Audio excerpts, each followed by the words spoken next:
Good morning and welcome to this week's Grow, where we gather to recharge, organize, and work here as members of MWIC. We're so glad that you are joining us today to learn about tracking federal legislation with Kayla Herron, who is our federal legislative um, specialist for here at MWIC.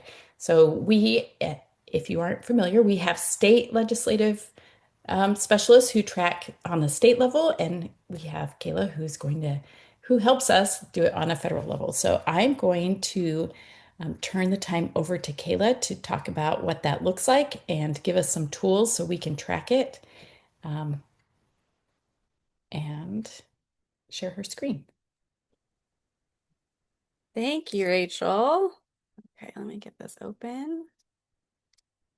Right. Hello, everyone. As a little bit of background, I just started with MWEG about a month ago. It's been very fun, very exciting for us.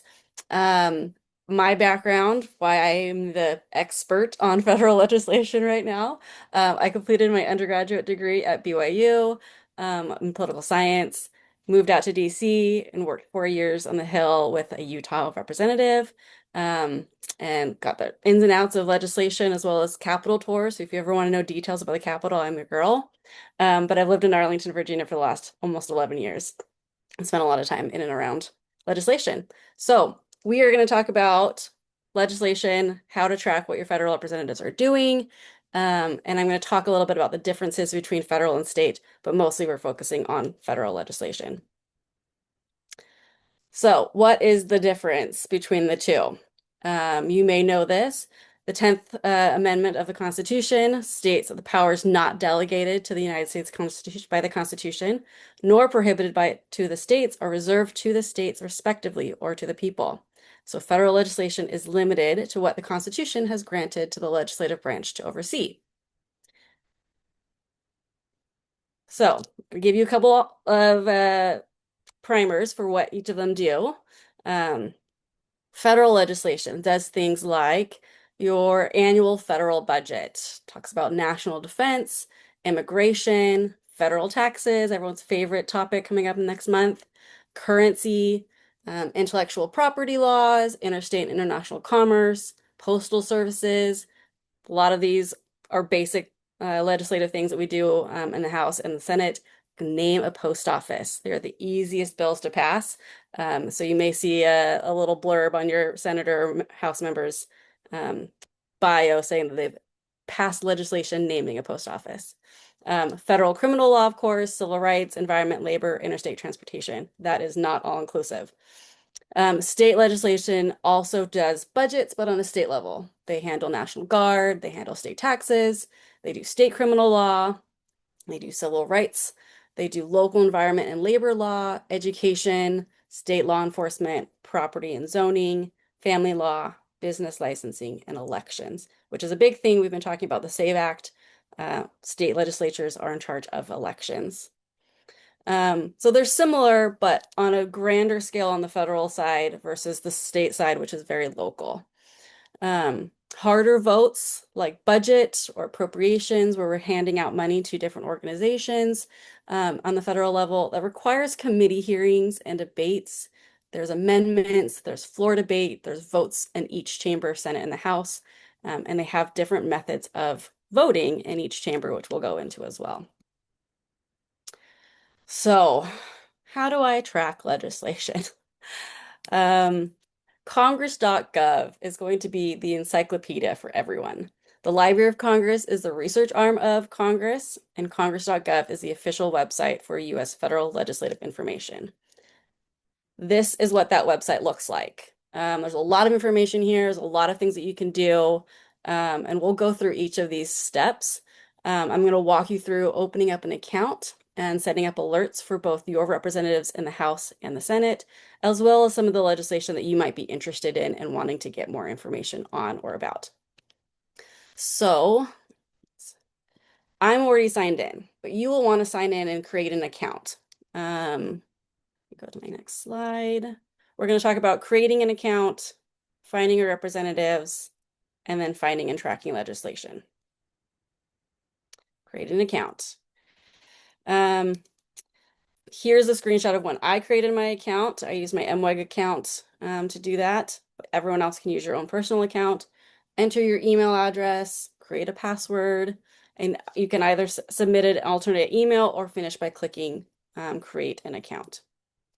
And we'll show you this. So I'm logged in, and now we are going to show you how to contact your member. The member website will show you two things. I'm going to type in my current location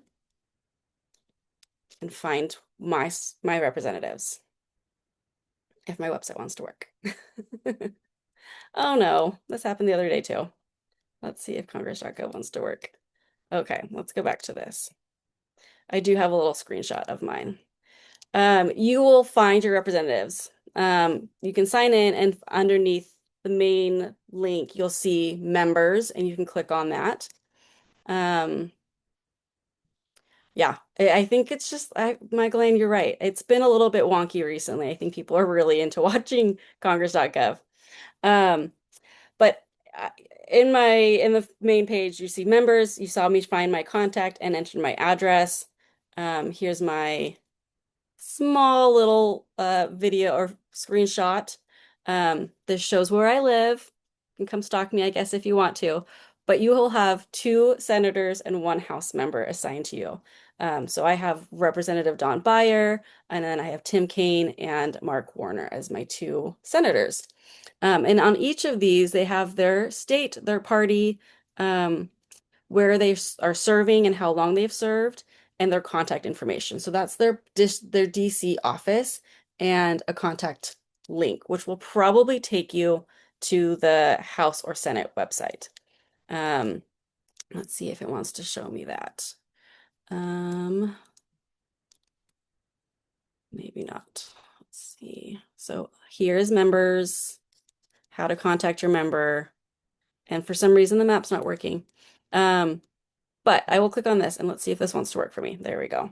So I'm going to go by state and district, and I can see all of those members, and here's Don Beyer.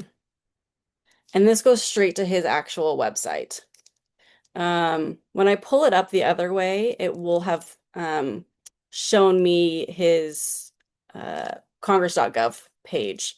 Let's see if I have that here. Okay. Love when technology works well for me. Let's try one more time to find my address and show you this. Nope. Okay. The other way you can do it is through this. So I'm going to find buyer. See if it wants to go.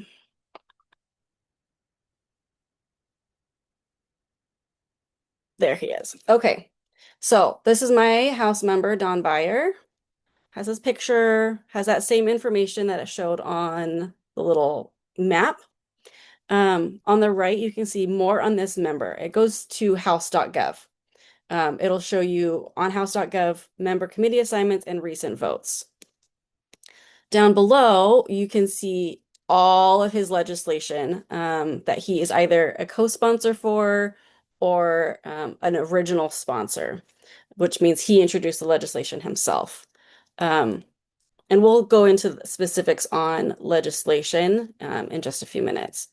But you can sort all of this. Sponsor legislation, his co-sponsored, if he's original co-sponsor, any of his remarks, and any of his House roll call votes, or hers, if you've got a female member of Congress. And you can also check different Congresses.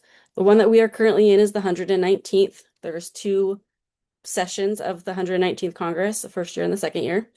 But that will show you all of those. And then I think, where was it?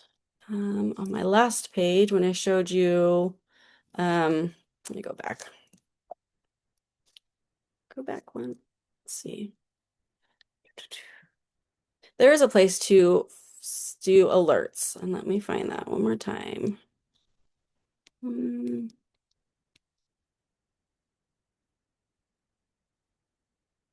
This went backwards on me. Let's see.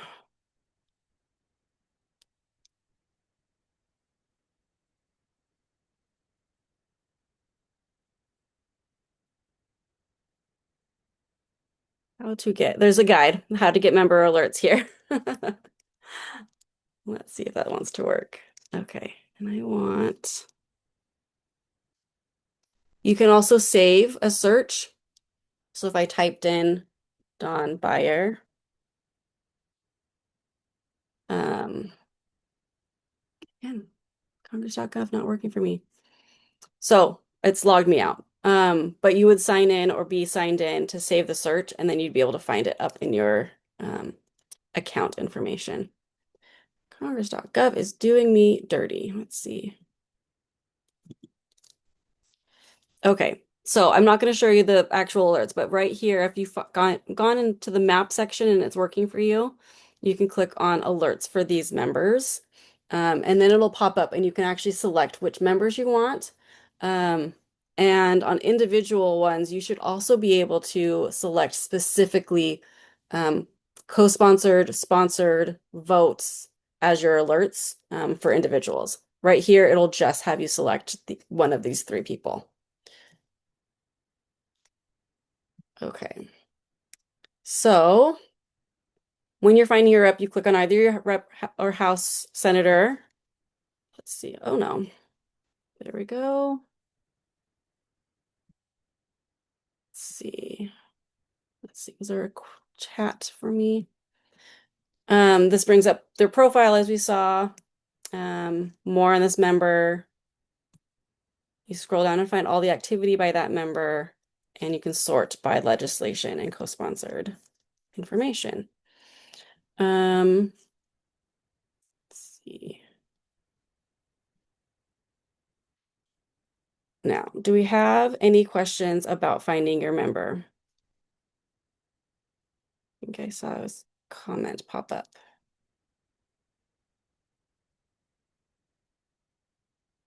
Okay. So we'll go into tracking legislation, and then if you have more questions as we go through, you can raise your hand, and we'll have time for at the end for questions as well. So in our main page, go right to the top.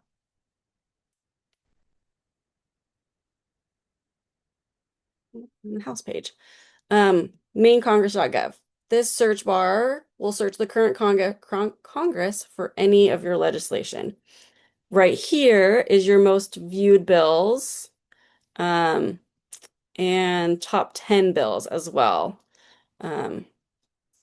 Sometimes they're updated. The SAVE Act is there, but that is not the SAVE Act that had been voted on in the House, and that is the one that's waiting in the Senate. So that one's a little bit tricky. I do have an example of one that we're currently working on. This is HR 6644, Housing for the 21st Century Act. This is currently being debated in the Senate right now. And they should be voting on that today. And it should pass. It just passed last night for debate by a high majority. But this is what a bill looks like. And you can click right here and say get alerts because it's not having me sign in. It's not going to work. But same situation, you get alerts and it'll have you enter your email address and you can get alerts for this. In this overview, all of the pertinent information you might want to know is there. The original sponsor, the person who introduced this bill, was French Hill from Arkansas. He introduced this last December. It was assigned to this committee, Financial Services, as well as Veterans Affairs. There was a committee meeting December 16th. It was reported out on this report, and you can click on and read that. The latest action last night, cloture was invoked in the Senate. They voted 80-11 to continue with debate. And you can click here for that vote number. And down here is the roll call votes. That is the total number of votes that have happened. And you can click on that, see every single one of those votes. And then the tracker. It indicates the progress of legislation as it moves through the House. A lot of them are going to sit here and introduced. For the most part, legislation gets introduced, it goes and gets assigned to a committee. Sometimes they take it up and they have hearings, sometimes they don't. If it does pass out of committee and goes to the full House, it'll show that here. Same situation if it's introduced in the Senate. So it passed the House, it's currently sitting in the Senate. Just below that is the summary of the bill. Gives you a really brief overview of what the bill is talking about. This is working on advancing and expanding financing for affordable housing, providing grants, and barring some corporations from having their hands in housing costs. If you want the full text, you can click there and you will read the entire thing as it's written out in legislative legalese speak. But you can also download it if you don't want to read it from the computer. There's a PDF version that you can download and print if you would like to mark it up and annotate it. Um, Actions will show every single action that's ever been taken on the bill. All the way down to the bottom is your oldest information. It was introduced in the House, referred to committees, reported out of this committee, and then voted on in February in the House before it was received in the Senate last month after the House voted on it. After the Senate received it, they then had to vote on whether or not they were going to debate it. There are amendments that are listed, motions by Senator Thune to commit it to a committee. They also have every single amendment that the Senate decided they wanted to attach to this bill. So you can read every single one of them. They all get to be voted on as well. Again, large, big process that happens. Um, and this is where we are. Most recent update is last night's cloture vote. All of the amendments are also under this tab. This wants to work. So you can see them all at a glance. Let's see. Congress.gov is just doing me dirty. It's the best website, except for when it has issues. Okay, I'm going to go over to this website. Senate.gov has floor proceedings. This video is currently not working, but you can watch floor proceedings in the Senate and in the House on both of their websites. The House is currently out of session, but the Senate is obviously debating this bill currently. On that website, you can also see roll call votes. And I think this is, yes, last night's vote on the motion to proceed on HR 6644. This is the time that they took the vote. They needed half the number of members to continue. And then underneath, you can see how the senators voted. So you can go down the entire list. You can see who voted and how they voted. The interesting thing about Senate, if you have not watched any of the Senate proceedings, the Senate actually still does it old school, and they have to walk up to the desk and vocalize yes or no to the clerks that are sitting there and recording it. And they'll record it with a pencil and paper before they count them up and deliver that to the speaker. The House does it differently. The House votes with electronic devices, which is a little credit card sized card, and there are boxes behind every other row in the House chamber, and they stick their card in, it knows who they are, and they push yay, nay, or not voting. So it's very quick, and there's a board up above the gallery that people in the gallery can watch, and other members can also see, and it'll show every single member's name and yes or no next to their name. It's very fun if you get to come and see votes there. Let's see if this ended up working. Yes, it did. So here are all of the amendments on this bill. You can also come in and see co-sponsors. Now, when bills are introduced,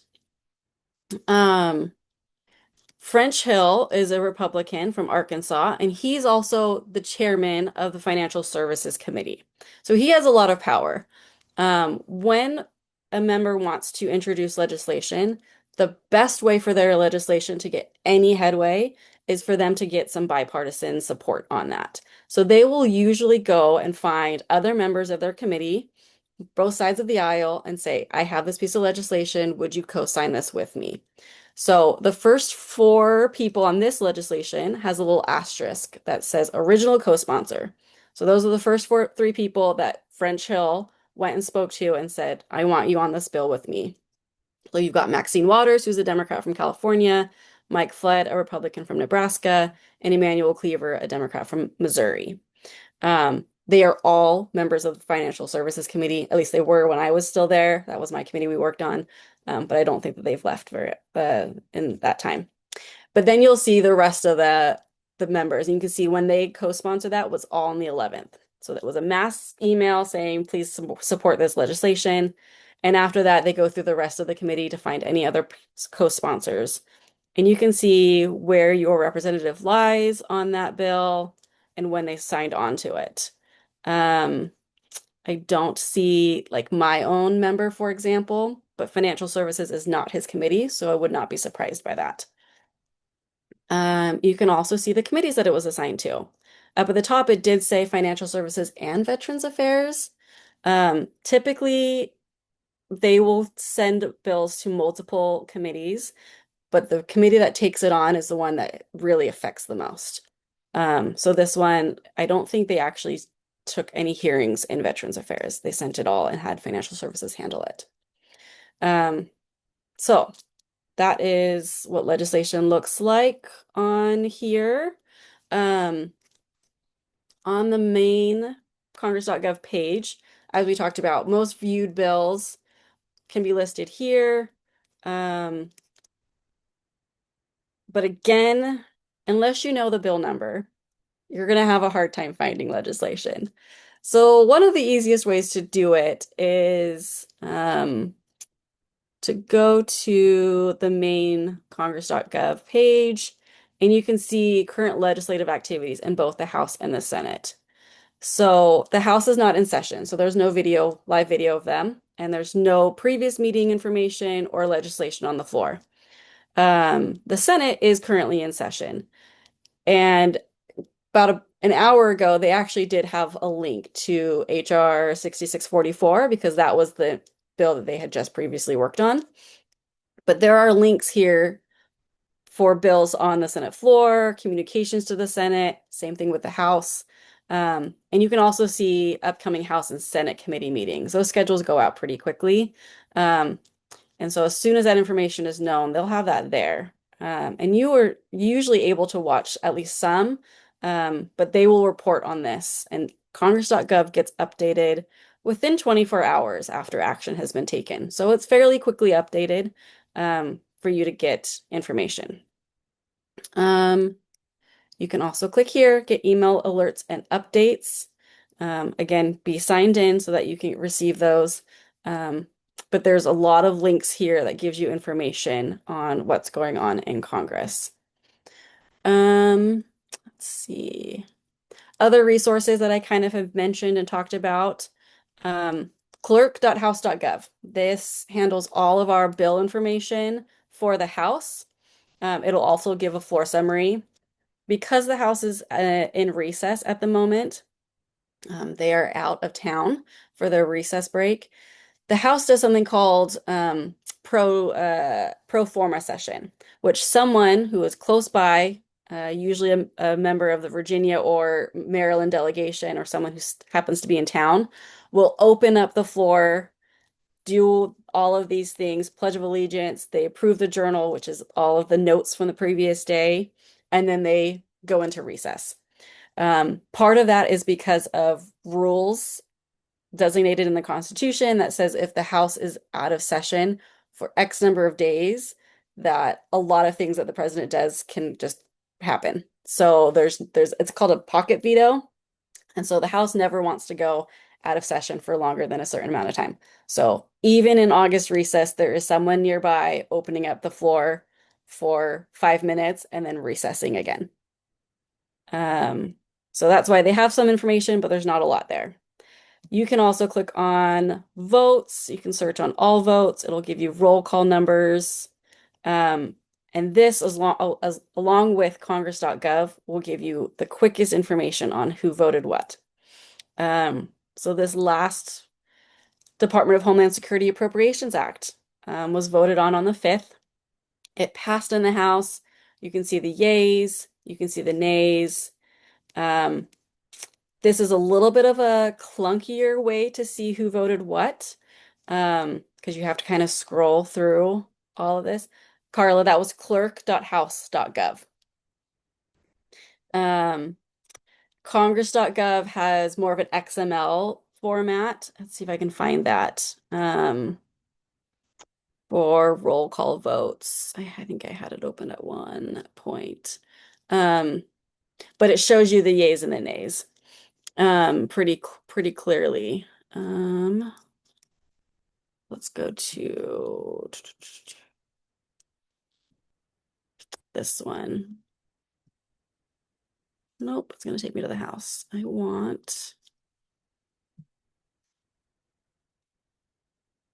Congress.gov one is really it's the one that I've always used. So using the clerk's one is helpful, but a little bit clunkier to scroll through. Oh, it's gonna go slow. Let's see. While that's loading, I will show you the Senate also has their own, and I kind of showed you this earlier, Senate.gov. They don't have a clerk website like the House does, but Senate.gov will give you the list of senators, a list of committees, history on the Senate if you really want to dive into the history of the Senate and the buildings. It's really fascinating. But these are their roll call votes. So this was motion to proceed from last night we talked about, and it gives you the yays and the nays. And you can sort by vote position, grouped by position, 90 yays, 8 nays, one present, one not voting. This is grouped by home state. So if you just wanted to scroll to your state, you could find that as well. Let's go back to this and see if it wants to do it.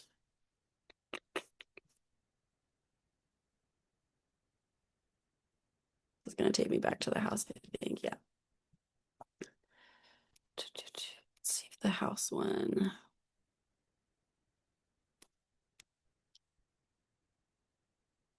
Yes, roll call vote there. And I want to see it in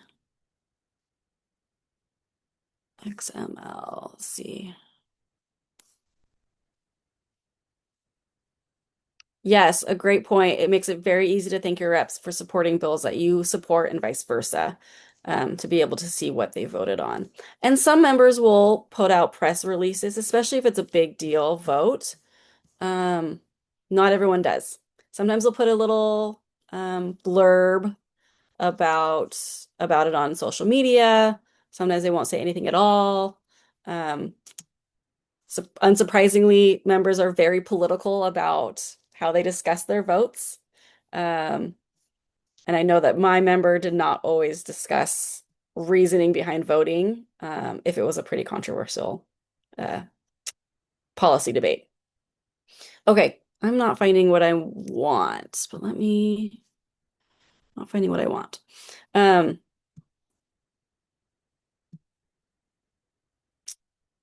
I think that's all that I really have. Does anybody have any questions um, about things that we've talked about that I didn't go over?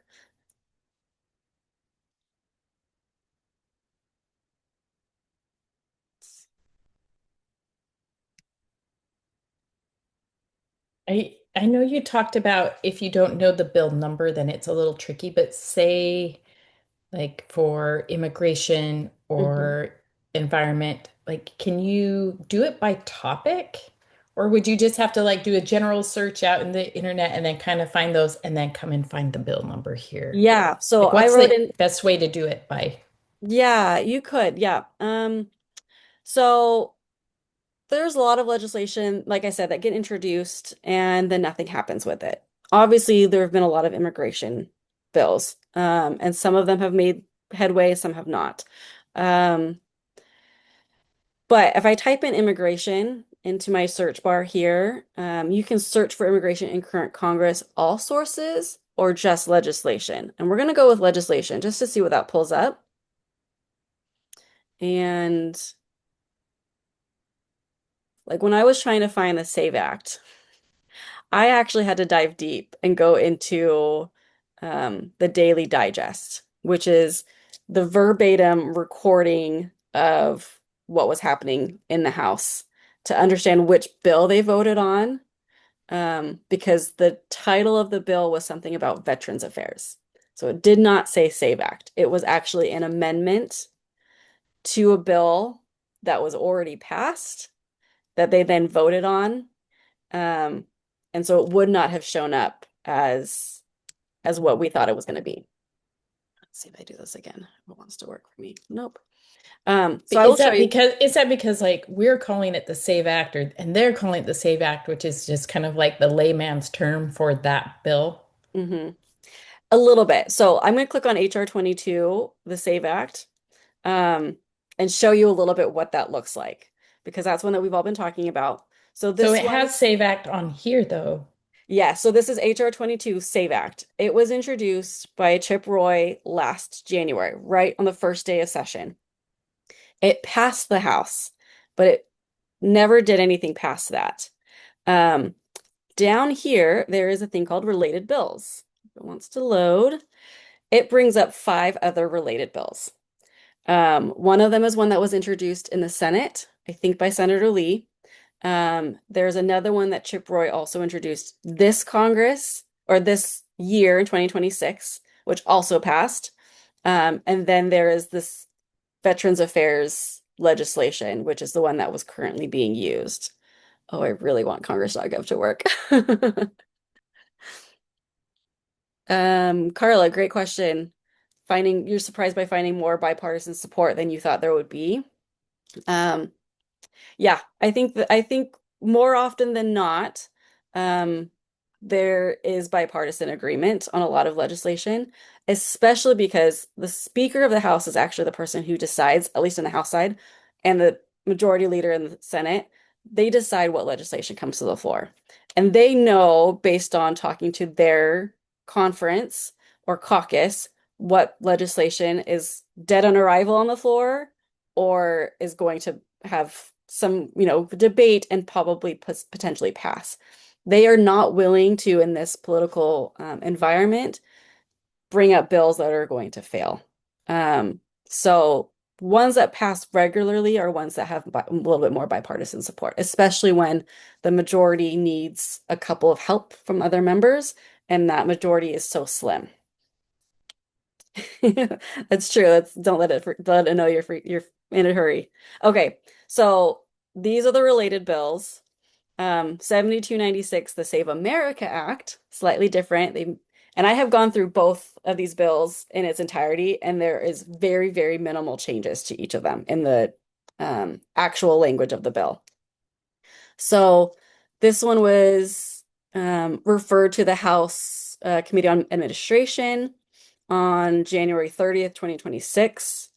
There's this resolution that was passed, another resolution, and then two bills from the Senate, both introduced in January of last year and January of this year. So you can go and look at those, but not any of them are the ones that we are doing. And I'm trying to remember if we knew which one is actually, yeah. So you can see like it was introduced, but nothing's happened. Um, Kayla, so when it shows those bills that are related, mhm. do they, depending on where those other bills are, do they sometimes take wording from the bills that are related and incorporate it into the new bill and those ones die? Or are those bills still out there Yeah, with they a kind of like just are like do they still really do they have any sort of validity at this point? they are not going to be taken up.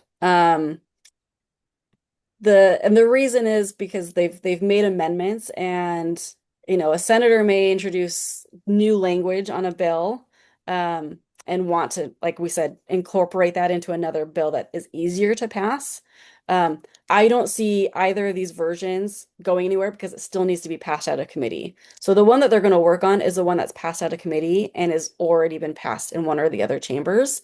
Um, and they don't really want to make a lot of changes because that will if there are differences between the House version and the Senate version, that requires them to It have a goes, conference between the two sides, and that takes time.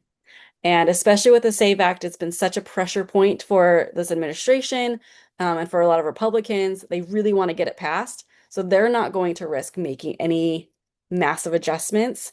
Um, And so you'll see that the SAVE Act is supposed to come back up next week in the Senate. Um, they don't have the votes for it, as far as I've heard, and they also want to make some changes to it. And so that will kind of put a kink in some of that movement that they've felt like they've had. Well, is that the case maybe on this bill and other bills where if it doesn't have enough support because it has certain language in it or is missing certain language, and so then they're to get more support, they go and they add that in, then it goes back to committee, correct? So that No, even if it it's yeah, it does not come back to committee. They do actually have a vote that's called motion to recommit, which means sending it back and having them work on it again. It usually fails. They usually don't want to send it back. They want to keep moving forward. Um, So if it dies in this Congress, 119th Congress, it does not come back to life in January of next year in the new Congress with all the things that it's already done. Someone has to reintroduce it. They have to get more co-sponsors. It has to go back through committee, which is why you do see several versions of the same bill over a span of decades because they've tried so hard to get this bill passed and it just doesn't do it. So if it dies in this Congress, they will probably reintroduce it in January of 2027. Great questions. Is there another one that I saw? Okay, I'm gonna see if I can find, I think it is 7296 is this one, but it's a Veterans Affair. Yes. Let's see. There was one other one. I really want to find it because it's so interesting. Under actions, does it show each change or wording that is added or changed? No, unless they make amendments to it. Um, so this save, again, because none of these have gone anywhere, um, there you won't see any changes to that. But let me see if one of these Senate bills has it. Yeah, no amendments. They've got co-sponsors, one committee. Um, let me find which one. It's S 1383. Let me find that one. what's a good number of co-sponsors? Because that one has 49 co-sponsors, and that feels like a lot.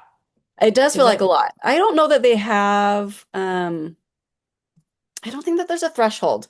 Um not saying Obviously that ones it can that have a have minimum because if you had a lot, then you would have really yeah. good support. But I look S at 49 co-sponsors and I think maybe is that enough to have enough I guess if I looked and to see if it was a bipartisan co-sponsor support, right? yeah. I mean, if you see a bill and it has like three co-sponsors, it's probably not getting any action even in committee. That's going to be the first step, first hurdle that it needs to get over is making sure it gets through committee. Um, if it doesn't get through committee, it's not going to the floor. So that member has to work really hard to find other co-sponsors and explain the reason for having this legislation. What does this do for me? How does this help? Um, is this going to affect my constituency? They take that into consideration. So, um, co-sponsors is a big deal. I don't think that there's like a threshold, like you have to have this many co-sponsors in order for the floor to see it, but it will affect for sure how it's read in committee and if it's even taken up. So with our CTAs, do we sometimes, I mean, I know that we ask them to support certain bills or to vote a certain way on certain legislation. Like, do we sometimes, should we be requesting them to sponsor it You as, can. hmm Yeah, okay. that's an easy first step. If you have seen a member that's not your own introduce legislation that you think is a great idea, you can reach out to your member of Congress and say, I really want you to support Representative Bill's new legislation on this, on education, on whatever. And then encourage, your cohort, your delegation to also sign on to this because I think it fits, what we want to do in X, Y, and Z issues for sure. This is Molly. Okay. And now here's the problem. So S 1383 is the legislation that the SAVE Act is actually attached to right now, but I need to find it in just the 119th Congress, and it shows up everything. It shows all of the legislation that has ever been introduced as 1383. Oh gosh. Come on.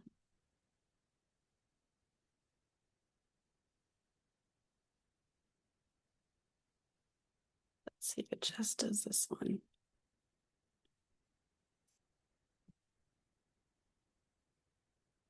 Yeah, I had a deep dive. I had to do a deep dive to find it. Because you can see all of the Congresses in the years that this bill number has been introduced in. And they're not all the same bills. HR 22 for last year is not going to be the same SAVE Act next Congress. The way that they number things is about the first 10 in each Congress are like they're really big, like we're going to promote this big bill. So the one big beautiful bill was HR 1 in this last Congress. Um, Everything else just comes in and gets a number based on how it's introduced. So let's see if I want to find it. This one, here it is.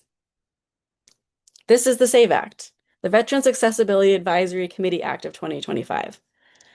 It's listed as Safeguard American Voter Eligibility Act or the Save America Act down here.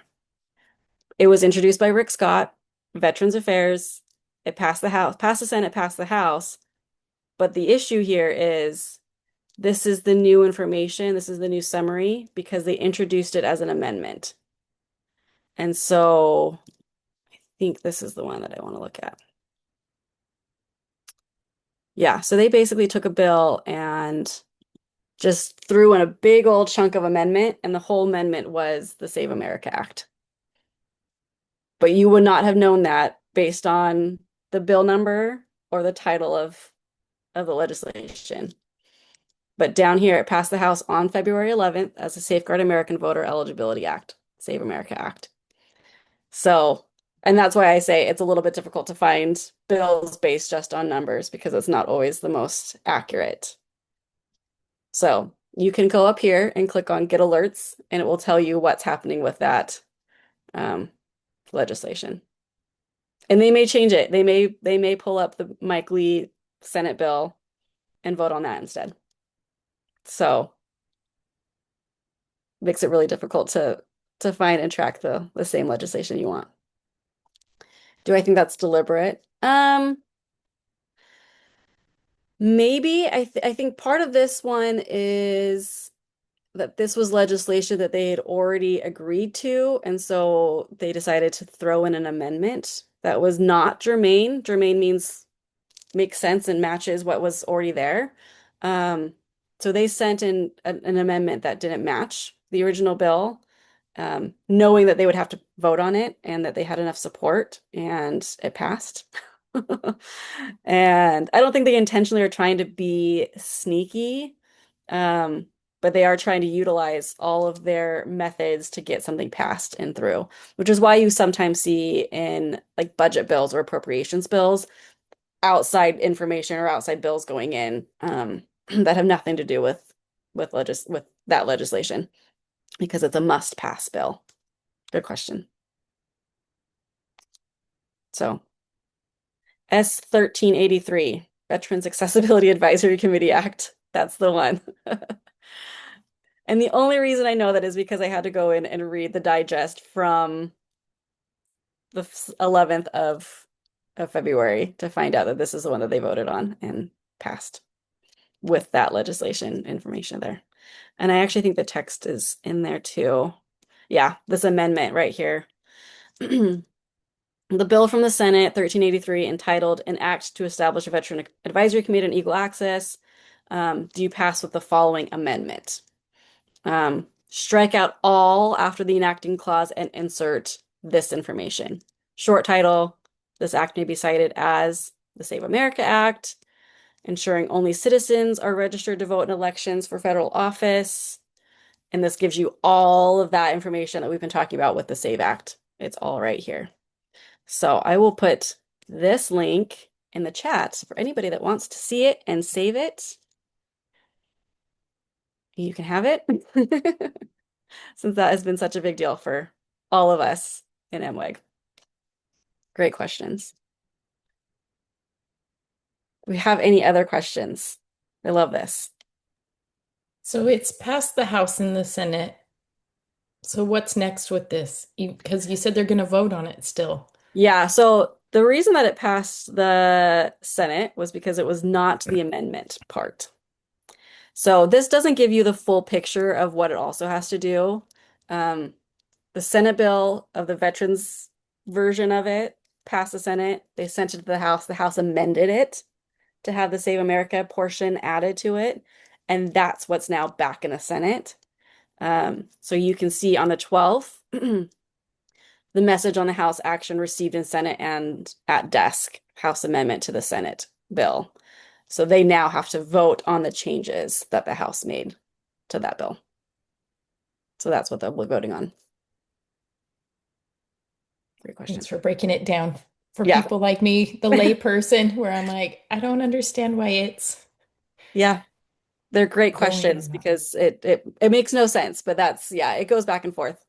So any legislation, if the House introduces legislation, um, sends it over the Senate makes amendments to that legislation, they send it back to the House. The House has to vote on the amendments that were made. They can make changes as well. They can send it back and forth several times before it actually gets fully complete and gets sent to the president's desk.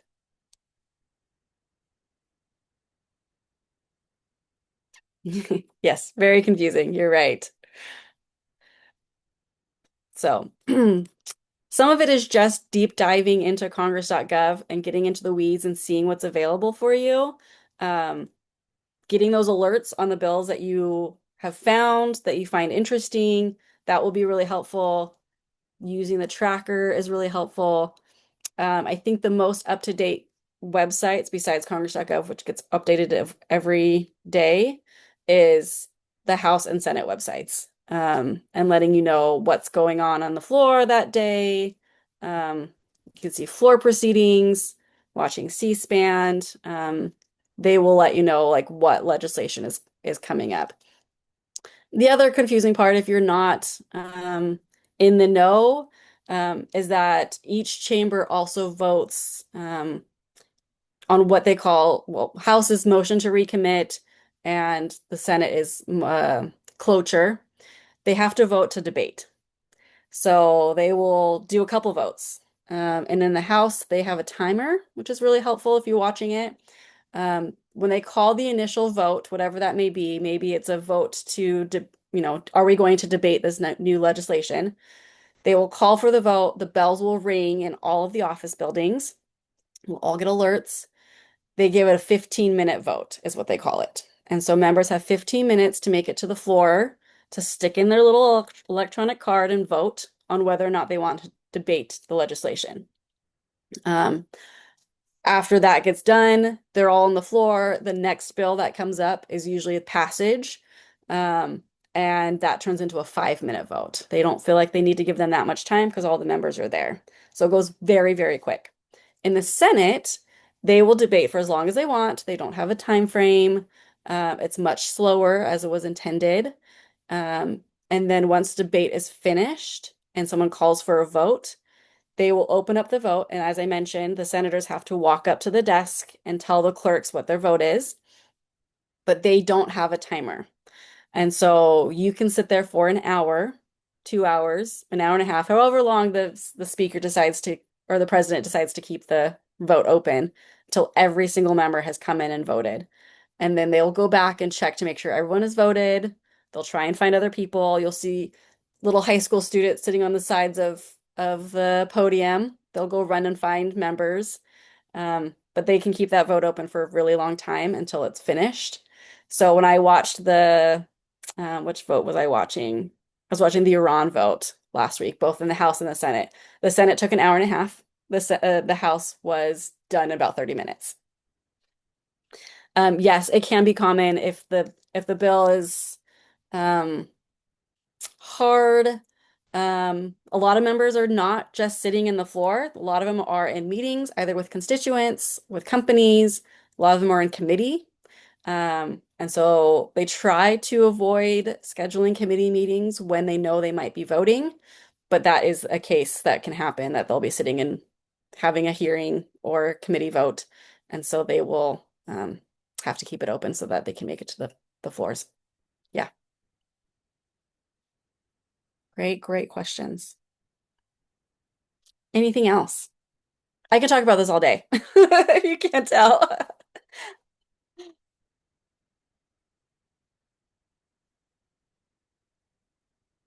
Great. Well, I appreciate you taking the time out of your day and coming to learn about um, how to track legislation and how to track your members' actions. It is so important to see what they're up to, keep them informed of what your stances are, thanking them for things that they do that you agree with. It goes a long way in building rapport with them. I remember our office, we loved getting the nice notes. Which weren't very often. We shared them with our member more often than we shared the mean notes. Um, so definitely look for things that you can find in common with your member that you can agree with and encourage them to continue working um, on your behalf because that's what they're there for. Thanks. Kayla, thank you so much for explaining this for myself and for all of our members. And we'll post this recording on MWEG Central. So if you don't have time right now to create an account, that you can go back and watch the recording of this later. Um, and as for the grow next week, we will not have a grow because that is the week of our MWEG conference. We hope that you can join us either in person or virtually if you cannot be in person in Utah. Um, Also, if you uh, register for a virtual pass, you can have access to all the recordings. So you don't necessarily have to be there in person watching the stream that day virtually, but it still will give you access to the conference recordings. And so you can watch those on your own time, however that works best for you. We are looking forward to that. And if you are going to be there in person, we look forward to seeing you. Please come and say hello and say, hey, it's me. I see you on the grow. That's one of my favorite parts to see people's faces and see them in person. So we hope to see you there. And then the week after that, we will be talking about media literacy. So that's what we'll have to look forward to for the last Thursday in March. Everybody have a good day, and we'll see you in a couple weeks.